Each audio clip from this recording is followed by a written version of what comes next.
Quando Watchmen foi publicada originalmente em 1986, revolucionou completamente a indústria dos quadrinhos. Isso porque, através de suas 2 edições, criticava e desconstruía a figura do super-herói, convidando-nos a ver esses personagens icônicos de um ponto de vista completamente diferente, onde nem sempre eram boas pessoas tentando fazer o bem, mas personagens cheios de falhas, defeitos e até mesmo problemas mentais. Anos depois, The Boys fez algo semelhante. Primeiro, através do quadrinho, onde criticou abertamente os super-heróis através de vários personagens que parodiavam equipes e nomes famosos de outras empresas, e depois através da série, que além de criticar os super-heróis em si, os utilizou para nos falar sobre temas sociais e políticos muito atuais. Ambas as histórias são muito aclamadas e foram um divisor de águas para as histórias de super-heróis. Mas qual desses 2 quadrinhos tem maior peso na história dos super-heróis? E qual propõe uma crítica mais efetiva? Vamos falar sobre isso hoje, pois analisaremos as diferenças, semelhanças e pontos a favor e contra de cada uma dessas 2 histórias para descobrir. Dessa forma, você forma uma opinião, mas também vou dar meu veredicto pessoal, algo que será difícil porque realmente amo essas 2 histórias. Meu nome é Go, o Monitor Geek, e hoje vamos falar sobre Watchmen e The Voice no mesmo vídeo. Muito, mas muito...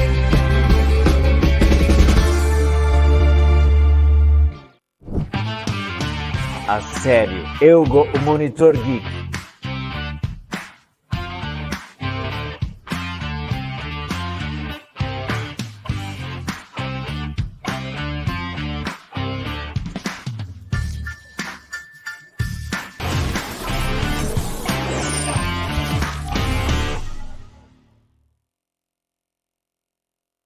Para analisar essas 2 histórias, um bom ponto de partida é conhecer como nasceu o quadrinho de Watchmen.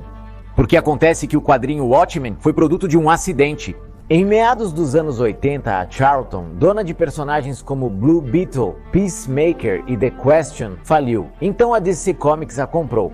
Quando isso aconteceu, Alan Moore, fã desses personagens e dos super-heróis em geral na época, teve uma ideia para sua nova história. Usar esses personagens da Charlton em uma minissérie que se sentisse transgressora e explorasse temas como poder, moralidade e psicologia humana. Contudo, ao apresentar sua história em quadrinhos, ela foi rejeitada, pois tornava os personagens recém-adquiridos pela empresa inúteis para histórias futuras. O editor da DC, Dick Giordano, sugeriu que Moore criasse personagens originais para sua história. Foi assim que The Question se transformou em Rorschach, Blue Beetle em Night Owl, Captain Atom em Dr. Manhattan, Thunderbolt em Ozymandias, Nightshade em Silk Spectre e Peacemaker em The Comedian. O que acabou sendo muito benéfico no final, já que em vez de utilizar personagens específicos na trama, o autor utilizou arquétipos que representavam vários personagens simultaneamente. Por exemplo, Night Owl não representa apenas o Blue Beetle, mas nos fala sobre todos esses super-heróis humanos milionários que usam gadgets, como Batman, Arqueiro Verde e até elementos do Homem de Ferro. O que fez com que Watchmen se sentisse como uma história que nos fala não sobre os super-heróis em geral e não apenas sobre alguns personagens, como teria sido o caso originalmente. Já o quadrinho The Boys, de Garth Ennis, 2006, utiliza um recurso semelhante com paródias de equipes como a Liga da Justiça, os Vingadores e os X-Men. No entanto, e há uma grande diferença, o quadrinho The Boys não explora a fundo a maioria dos personagens, que são mais numerosos que os de Watchmen, deixando de apresentar suas motivações e personalidades em detalhes. É como se o quadrinho tratasse esses super-heróis mais como arquétipos do que como personagens. Por exemplo, quando você vê The Deep no quadrinho, você como leitor assume que ele é o equivalente ao Aquaman e associa tudo o que The Deep faz com ele. Isso faz sentido dentro dessa narrativa porque é uma crítica aos super-heróis em geral. Mas por outro lado, Watchmen, ao contar com menos personagens, desenvolve uma trama onde você pode entender perfeitamente bem as motivações de cada um dos personagens, porque cada um deles desempenha uma função importante dentro da trama e contribui à sua maneira para formar a grande história que é Watchmen. O interessante é que Watchmen, apesar de ter poucos personagens, ainda assim consegue nos falar sobre muitos mais super-heróis, já que seus arquétipos não são tão específicos quanto os que vemos em The Boys, onde Soldier Boy, por exemplo, claramente é uma versão alternativa do Capitão América e funciona como uma crítica específica do Capitão América. A abertura dos personagens de Watchmen, que incorporam elementos de outros, permite que a obra aborde mais personagens além dos apresentados diretamente. Agora, a série Boys é um assunto à parte.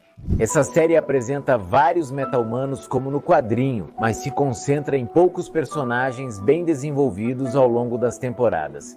Um ótimo exemplo é o personagem A-Train. É evidente que o personagem A-Train da série Boys é uma analogia do Flash.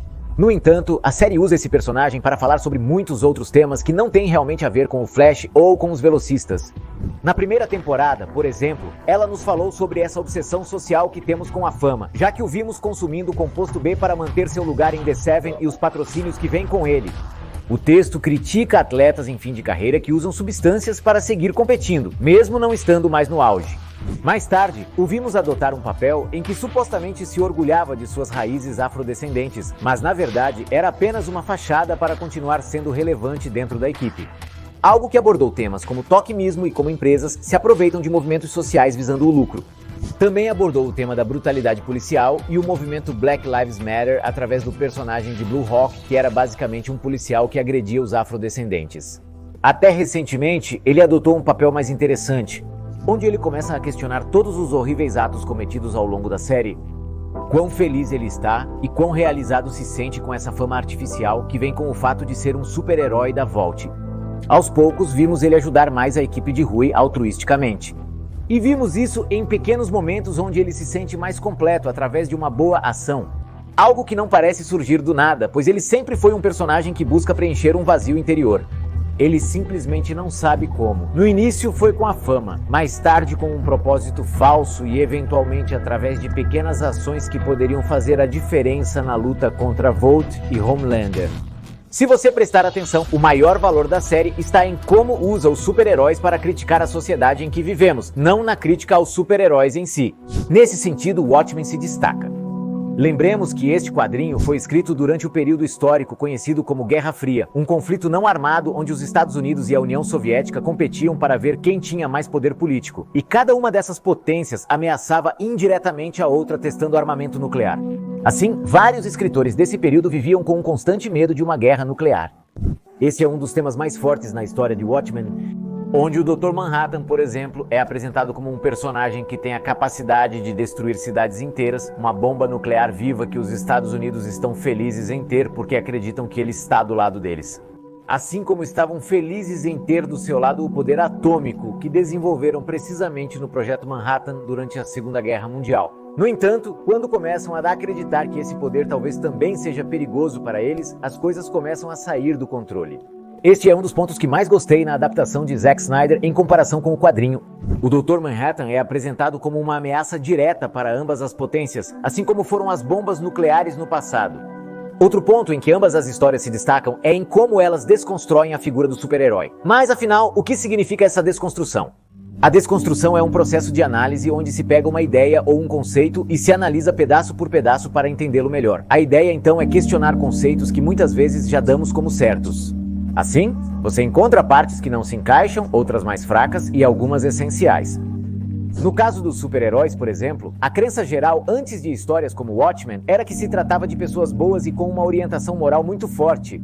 Watchmen nos apresentou esses personagens de uma perspectiva completamente nova. Watchmen nos fez questionar os super-heróis mais do que qualquer outra HQ até então. Nos fez ver que esses vigilantes, sombrios e violentos, provavelmente têm problemas mentais. Que se existisse uma pessoa com poderes de um deus, talvez seríamos muito insignificantes para que ela se importasse conosco, e que aqueles personagens com uma inteligência superior talvez chegassem à conclusão de que deveriam manipular a sociedade para o nosso próprio bem. De fato, algo que não se fala frequentemente sobre Watchmen é que também questiona a estética dos corpos de super-heróis. Já que regularmente estamos acostumados a ver corpos super-atléticos, mas este quadrinho nos diz que até mesmo aqueles humanos que chegaram a ter uma grande capacidade física podem se deteriorar por falta de prática, depressão e o passar do tempo. Por isso, vemos o Night Owl como um homem reprimido, incapaz de ter relações sexuais e cujo corpo deixou de estar em forma. Também nos fala, através do The Comedian, sobre a possibilidade de alguns desses grandes justiceiros, particularmente aqueles que são tão bons com armas, serem sociopatas que não buscam justiça, mas uma desculpa para viver dentro de um conflito. Atualmente, histórias que nos fazem questionar são mais comuns, mas na sua época, Watchmen estabeleceu as bases para uma nova geração de narrativas, entre elas a HQ The Boys. Contudo, os quadrinhos não têm grandes pretensões. Sua mensagem é que todos os meta-humanos são pessoas terríveis, pois o poder corrompe. Assim, difere muito de Watchmen, Na história de Alan Moore, cada personagem nos faz questionar um aspecto antes considerado sagrado dos super-heróis. Enquanto no quadrinho The Boys basicamente dedicam muitas páginas para nos apresentar os atos mais vis, violentos e bizarros que você possa imaginar. Os personagens chegam à mesma conclusão, por isso não sou fã do quadrinho. Já a série, a meu ver, traz temas mais complexos, porque cada um dos personagens, particularmente dentro de The Seven, é utilizado para realizar uma crítica social. Assim como A-Train, The Deep é um personagem inseguro com seu corpo, que busca reforçar sua autoconfiança dominando e subjugando os outros. Como Starlight vem de um ambiente cristão hipócrita, que reza versículos da Bíblia ao mesmo tempo que vende seus filhos para empresas como Bot, e acima de tudo podemos falar sobre Homelander, um personagem que durante toda a série tem sido o equivalente de Donald Trump. Um personagem que é admirado por alguns, detestado por outros, hipócrita com seus valores cristãos e que apresenta um grande poder em público, mas que também é inseguro em segredo. Alguém que faça o que fizer e cometa os crimes que cometer, continuará tendo o apoio de um grande setor das pessoas, pois pensam que ele é a solução para muitos dos seus problemas. Então, qual dessas histórias faz uma crítica melhor? Acredito que isso depende do objetivo da sua crítica, pois cada história tem propósitos distintos. Watchmen é uma história política cujo principal objetivo é questionar os super-heróis, enquanto a série Boys é uma história de super-heróis cujo principal objetivo é criticar a política. Parece similar, mas é uma abordagem muito distinta. Então, se falarmos sobre qual história é mais importante para os super-heróis, eu escolho Watchmen, porque através de apenas 2 edições conseguiu estabelecer as bases do que seriam as histórias de super-heróis pelos próximos 30 anos. Se falarmos sobre criticar temas políticos, talvez inicialmente eu escolha The Voice, já que fala sobre muitos problemas que estamos vivendo atualmente, mas isso também pode ser uma desvantagem. Porque sim, fala sobre o panorama político atual e é por isso que a série parece tão relevante. Mas eu não sei quão duradouro será esse discurso. Quero dizer, eu não sei se daqui a 30 anos poderemos assistir a esta série e entender todos esses pequenos detalhes e referências que vivíamos em 2024, já que sinto que às vezes seu discurso é muito específico para representar a nossa época, algo que não acontece com Watchmen, que fala sobre o sentimento político de uma era histórica inteira, a Guerra Fria, e se concentra mais em temas amplos e relevantes e não em casos tão particulares. E é curioso porque são essas referências políticas e sociais tão específicas que eu adoro em The Boys, mas também sinto que são elas que poderiam fazer com que essa mensagem se perca no futuro. Quase 40 anos após sua publicação, Watchmen permanece um marco na história. Uma leitura obrigatória para todo fã de quadrinhos e super-heróis, e uma história que continua nos dando o que falar, pois cada vez que você lê o quadrinho, encontra narrativas e detalhes novos que te fazem apreciar ainda mais essa grande joia de Alan Moore. Algumas histórias são muito especiais para mim, mas na minha opinião ainda não existe uma história de super-heróis que rivalize em narrativa, influência histórica e execução com a bela história que é Watchmen. Mas adoraria saber nos comentários se você concorda ou acha que The Voice é uma história mais importante para os super-heróis. Comente aqui para manter a conversa ativa. Por hoje é só, sou Go. Continue vendo além do óbvio. Obrigado.